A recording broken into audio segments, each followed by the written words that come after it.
నేను ఒకటి చెప్తా ఉన్నా. ఈరోజు కార్యకర్తలు పడుతూ ఉన్న బాధలు నా కళ్ళతో నేను చూస్తూ ఉన్నా. కేవలం వైఎస్ఆర్ కాంగ్రెస్ పార్టీని ప్రేమించినందుకు, కేవలం జగన్ను సొంత కుటుంబ సభ్యుడిగా ఆప్యాయంగా ఆదరించినందుకు ఈరోజు వైఎస్ఆర్సీపీ కార్యకర్తలకు ఏదైతే ఇబ్బందులు పడుతూ ఉన్నారో ఆ బాధలు, ఆ కష్టాలు స్వయంగా నేను చూశా కాబట్టి ఈరోజు చెప్తా ఉన్నా. ఇక నెక్స్ట్ వచ్చే జగన్ 2.0లో మాత్రం పరిస్థితి ఇట్లుండదు అని చెప్తాను. మొట్టమొదటి పీఠం కార్యకర్తకే వేస్తా, ఈ మాత్రం ఖచ్చితంగా చెప్తాను. ఈరోజు ఎవరెవరైతే పోలీసులు, ఎవరెవరైతే అధికారులు, ఎవరెవరైతే మిమ్మల్ని ఇబ్బందులు పెట్టారో అందరి పేర్లు నోట్ చేసుకోండి.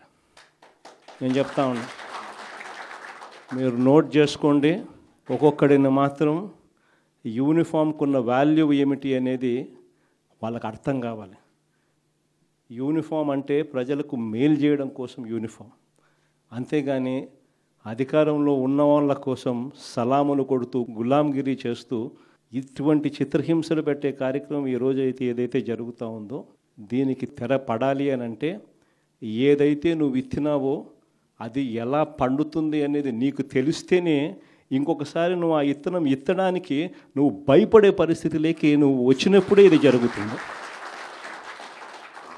కాబట్టి ఈసారి మాత్రం ఖచ్చితంగా మెసేజ్ ఖచ్చితంగా పోతుంది. ఎవడెవడైతే అధికారి, ఎవడెవడైతే వైఎస్ఆర్సీపీ కార్యకర్తను ఎవడెవడైతే ఇబ్బంది పెట్టాడో వాళ్ళందరినీ కూడా చూస్తూ ఊరుకోము. చట్టం మీద దోషులుగా నిలబెడతాము.